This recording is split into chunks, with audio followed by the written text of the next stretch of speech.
نمل نے بڑے ہی ٹھنڈے لہجے میں اور دھیمی آواز میں بڑی لمبی تفصیل بتائی۔ دراصل جب اس نے انہیں عصمت خلیل سے ملوانے کی بات کہی تو ان کے چہرے پر پھیلتی روشنی اس بات کو چیخ چیخ کر اعلان کر رہی تھی کہ انہوں نے عصمت خلیل کے نام سے بہت امیدیں باندھ رکھ لی ہیں، جبکہ خود نمل انسانوں سے لگانے کی قائل نہیں تھی۔ وہ نہیں چاہتی تھی کہ وہ پہلے ہی بہت کچھ سوچ لیں اور پھر نتیجہ ان کے توقع کے مطابق نہ نکل سکے تو انہیں صدمہ ہو۔ اس سے بہتر تھا وہ پہلے ہی ذہنی طور پر تھوڑا تیار رہیں کہ حالات کے ان کے موافق ہونا آسان بھی نہیں ہے۔ آپ بالکل صحیح کہہ رہی ہیں۔ عصمت خلیل صاحب کے بارے میں نے جو کچھ سنا ہے اس کی روشنی میں اتنا ضرور کہہ سکتی ہوں کہ وہ کبھی بھی کسی مجرم کے ساتھ نہیں دیں گے۔ آپ اطمینان رکھیں، میرا بھائی مجرم نہیں ہے، اور یہ میں اس لیے نہیں کہہ رہی کہ میں اس کی بہن ہوں، بلکہ میں اس لیے کہہ رہی ہوں کہ اسے بہت قریب سے جانتی ہوں۔ وہ بہت اچھا ہے، آج کل کے لڑکوں والی کوئی بھی معیوب عادت نہیں ہے، بہت نمازی اور پرہیزگار ہے۔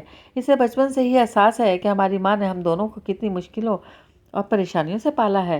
اس کا زیادہ وقت صرف پڑھنے میں گزرتا ہے، بچپن سے فرسٹ آتا ہے۔ پچھلے سال میٹرک میں نے پورے بورڈ میں چوتھی پوزیشن لی تھی۔ وہ اس لیے جیل میں نہیں ہے کہ اس نے کچھ کیا ہے، بلکہ وہ اس لیے قید ہے کہ وہ ایک غریب علاقے کے کچے پکے گھر میں رہتا ہے جس کی بیک پر بہت بڑی پاور تو کیا سر پر باپ کا سایہ بھی نہیں ہے۔ شمائلہ کی آواز روندنے لگی تھی اپنے بھائی کا ذکر کرتے ہوئے۔ نمل کو شرمندگی ہوئی، اس نے اس طرح کیوں کہہ دیا؟ پچھلے ایک ہفتے سے وہ جس ذہنی اذیت اور کرب سے گزر رہی تھی، ایسے خدشات میں گھرے تھے، اس کا احساس کرتے ہوئے تو نمل کو انہیں تسلی دینی چاہیے تھی، نہ کہ انہیں امید باندھنے سے ہی روک دیا۔ اگر ایسی بات ہے آپ کا بھائی اتنا اچھا ہے تو یقین رکھیں اس کے ساتھ کچھ برا نہیں ہوگا، نمل نے دلاسا دیتے ہوئے کہا، اور واقعی وہ بھیگی پلکوں کے ساتھ مسکرا دی۔ کچھ دیر بعد وہ ان دونوں کے ساتھ عصمت خلیل کے شاندار آفس میں موجود تھیں۔ ریسیپشن پر جب اس نے عصمت خلیل کا نام لیا تو وہ کمپیوٹر پر چیک کرنے لگی۔ میری اپائنٹمنٹ نہیں ہے، میں ان کی بیٹی ہوں، نمل خلیل۔ آپ انہیں انفارم کر دیں، ارجنٹ کام ہے۔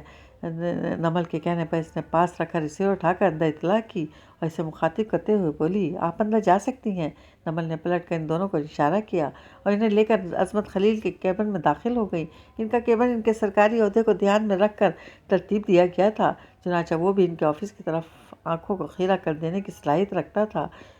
وہ تینوں ایئر کنڈیشن کار سے اتر کے یہاں آئی تھیں، پھر بھی ان کے کیبن میں اے سی کولنگ میں قدم رکھ کر انہیں ایسا لگا جیسے وہ کسی کمرے کے بجائے کسی فریزر میں چلے آئے ہوں۔ نمل خیریت تو ہے؟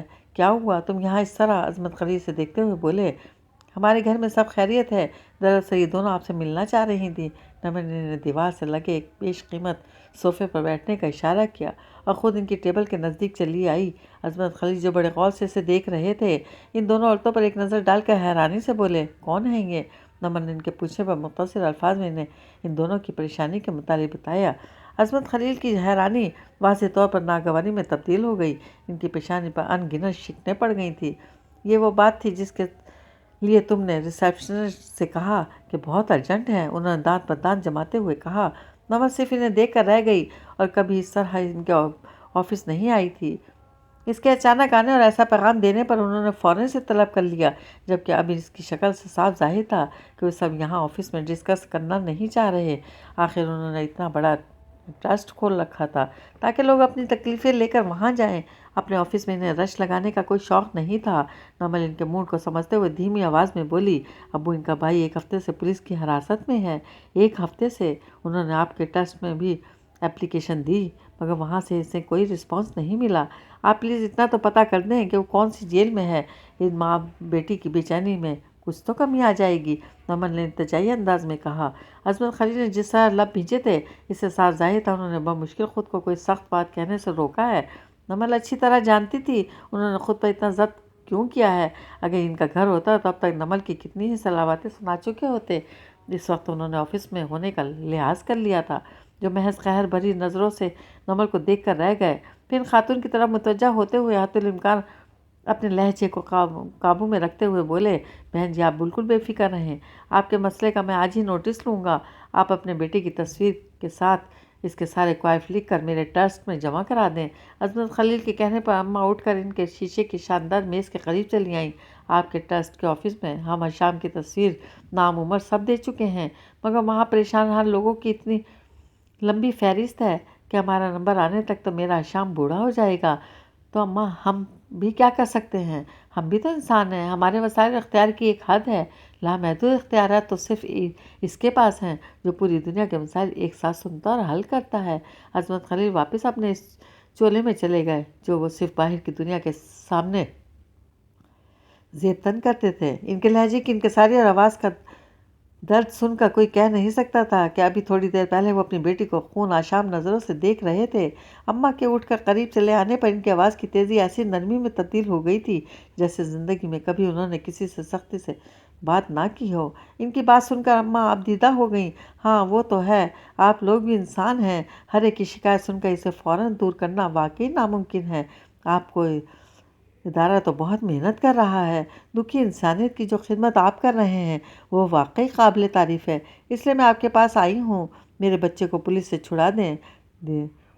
دل میں ایسے ایسے وہم اٹھتے ہیں کہ ساری ساری رات نیند نہیں آتی۔ پولیس کے متعلق جانے کیا کچھ سن رکھا ہے۔ انہیں تو اگر جانور بھی مل جائے تو وہ اس پر بھی اقبال جرم کرائے بغیر نہیں چھوڑتے۔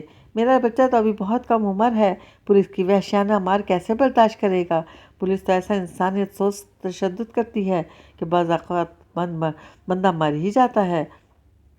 وہ گلگیر آواز میں بولی۔ اماں ایک دم پھوٹ پھوٹ کر رونے لگی۔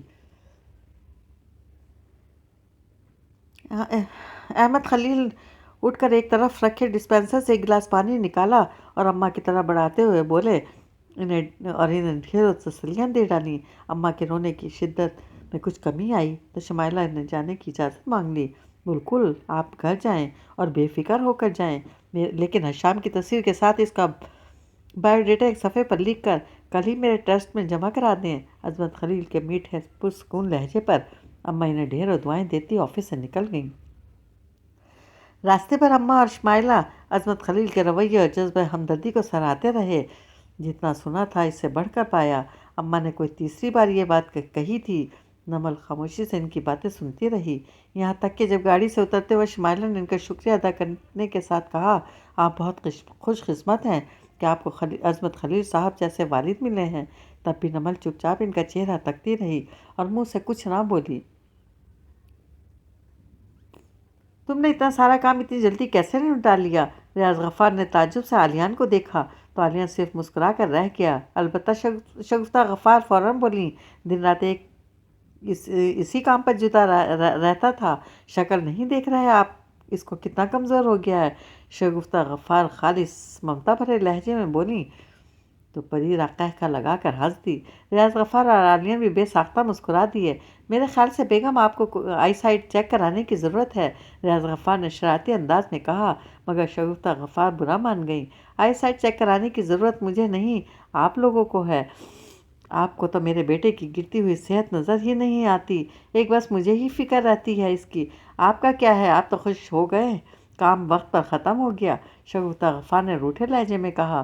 وہ سب لوگ رات کے کھانے کے بعد ٹی وی لاؤنج میں بیٹھے گرم گرم کافی سے لطف اندوز ہو رہے تھے جب عالیہ نے انہیں پروجیکٹ مکمل ہو جانے کی اطلاع دی اور یہ بتایا کہ پیپر ورک ختم ہو گیا ہے اور اب فیکٹری میں عملی کام شروع ہو جائے گا۔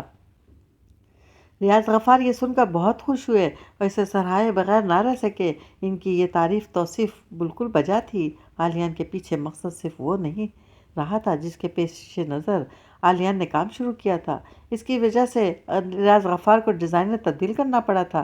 چنانچہ عالیان چاہتا تھا کہ سارا کام اتنی تیزی سے ختم کرے کہ ریاض غفار کو یہ افسوس نہ ہو کہ عالیان کی بے جزید کی وجہ سے ان کی کمپنی کا نقصان ہو گیا۔ لیکن پروجیکٹ کے دوران شگفتہ غفار نے بریرہ کے رشتے کا ذکر چھیڑ کر اسے اور بھی اپنے کام میں متحرک بنا دیا۔ عالیان نے دن رات ایک کر کے اس کام کو اس لیے جلدی ختم کیا تھا کہ وہ نانی کے گھر جا کر کچھ دن وہاں رہنا چاہتا تھا۔ حامدہ اس کے ماحول کو پرکھنے کے لیے 2-4 دن کم تھے یا زیادہ اس کا علم تو عالیان کو نہیں تھا، مگر اس سے زیادہ طویل قیام وہ کر بھی نہیں سکتا تھا۔ وہ پہلے کبھی اس طرح نانی کے گھر جا کر نہیں رہا تھا۔ بچپن میں چھٹیاں گزارنے وہاں جاتے تھے، مگر بڑے ہونے کے بعد ایسا اتفاق کافی عرصے سے نہیں ہوا تھا۔ اسے اندازہ تھا وہاں اب اس کا اچانک جانا سب کو مشکوک کر دے گا، اس لیے وہ صرف چند دن کے لیے جانا چاہتا تھا۔ وہاں جا کر وہ یہی ظاہر کرنے والا تھا کہ بہت دنوں سے ایک پروجیکٹ پر بزی تھا، اب کچھ دن آرام کرنا یا چھٹیاں منانے کی نیت سے گھر سے دور آ گیا ہوں۔ یہ بہانہ ابھی تو شاید وہاں سب لوگ ہضم کر لیتے، مگر ایک بار اگر ماموں نے بریرہ کا رشتہ دے دیا تو پھر یہ جھوٹ قابل قبول نہیں رہے گا۔ باقی سب تو سمجھ ہی جاتے۔ خود حامد کو بھی عجیب لگتا کہ انہوں نے رشتہ دیا تو عالیہ نے اس کے پاس رہنے چلا آیا اسے قریب سے دیکھنے کے لیے، جبکہ ابھی اس کے ذہن میں یہ خیال نہیں آ سکتا، کیونکہ ابھی تو نانی جان نے اپنے طور پر شگفتہ غفار کو گھر میں چھڑی بحث کے متعلق بتایا تھا۔ کوئی باقاعدہ بات تو نہیں ہوئی تھی، اور بحث بھی ایسی جو ابھی صرف معموم مانی کے بیچ تھی، اور گھر کے بیشتر افراد اس سے لاغلم تھے، اور عالیہ نے اس لا علمی میں سے عمل کو عملی جامہ پہنانا چاہتا تھا۔ ڈیڈی کا کام تو واقعی وقت پر ختم ہو گیا ہے، میں سوچ رہا ہوں کچھ دن کے لیے کہیں چلا جاؤں۔ عالیہ نے کافی کا سپ لیتے ہوئے پرسوچ انداز میں کہا۔ ہاں ہاں کیوں نہیں، اچھا ہی ہے، تھوڑا چینج ہو جائے گا، مگر تمہارا پاسپورٹ تو رینیو کے لیے گیا ہوا ہے۔ ریاض غفار نے فوراً مان جانے پر عالیہ نے مطمئن انداز میں ہنس دیا۔ میرا ملک سے باہر جانے کا کوئی ارادہ نہیں ہے، بس 2-3 دن کے لیے ہی تو جانا ہے۔ میں سوچ رہا ہوں نانی کے گھر چلا جاؤں اور کل صبح ہی نکل جاؤں۔ ارے ہاں ممی، میں بھی بھائی کے ساتھ نانی کے گھر جاؤں گی، میں آپ کو بتانا ہی بھول گئی، عالیان بھائی نے تو مجھ سے پہلے ہی ذکر کر دیا تھا۔ بریرہ ایک دم یاد آنے پر جوش میں آتے ہوئے بولی۔ شگفتہ غفار نے گھور کر بریرہ کو دیکھا، پھر اسی برہمی بھرے تاثرات کے ساتھ عالیان کو دیکھتے ہوئے پوچھنے لگیں، تم اسے بھی اپنے ساتھ لے کر جانا چاہتے ہو؟ ہاں جی نہیں، وہ عالیان کی سمجھ میں نہ آیا کیا کہے، تو بریرہ کہنے لگی، جی ممی، بھائی مجھے بھی اپنے ساتھ لے جانا چاہ رہے ہیں۔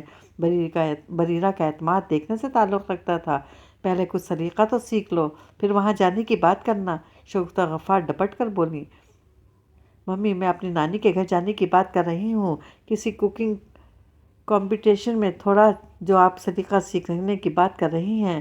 بریرہ صاف انکار پر منمنا کر بولی، تو ریاض غفار بھی اس کی حمایت کرتے ہوئے بولے، ہاں بھائی، وہ کوئی کریلوں کا کسٹرڈ تھوڑی بنانے جا رہی ہے اپنی نانی کے گھر۔ ریاض غفار نے اس کی طرفداری بھی اس طرح کی کہ وہ موڈ آف کر کے انہیں دیکھنے لگی۔ میں اس وقت کسی مذاق کے موڈ میں نہیں ہوں، شگفتہ غفار سنجیدگی سے بولیں، تو بظاہر ریاض غفار نے بھی سنجیدگی سے کہا، اگر مذاق کے موڈ میں نہیں ہو تو کیوں اتنا بڑا مذاق کیا؟ کیسا مذاق؟ شگفتہ غفار چونکی۔ یہی کہ پہلے کچھ سلیقہ سیکھ لو، پھر وہاں جانے کی بات کرنا۔ ایسی شرط رکھنا جو زندگی بھر پوری نہ ہو سکے، مذاق ہی تو ہے ڈیڈی، بریرہ خفگی سے چلائی، جبکہ عالیان اور ریاض غفار ایک ساتھ قہقہ مار کر ہنس دیے۔